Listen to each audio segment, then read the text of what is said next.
Well, you used a very important word, I think, enhancement.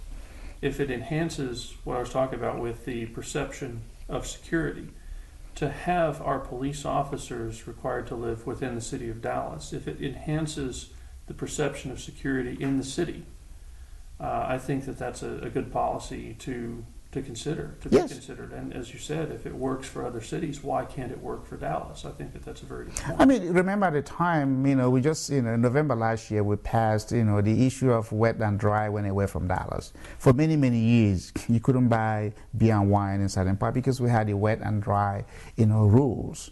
But the citizens now looked at it and said, no, we're going to put it on a ballot. And they passed.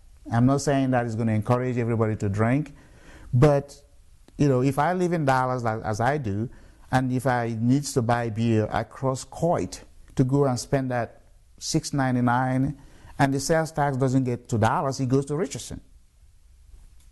I got the beer. It's not like people don't drink beer in Dallas. So if we are giving our money to other cities, why don't we keep it for ourselves?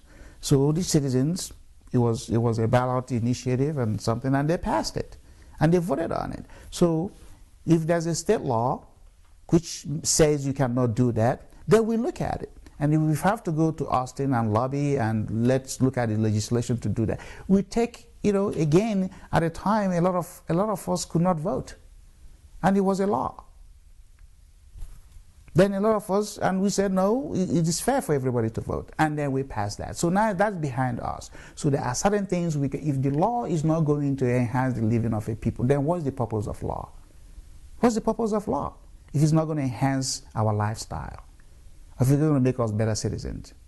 Then that law needs to be looked upon, and then it needs to be repealed or it needs to be modified. Because man is for law and not law for man.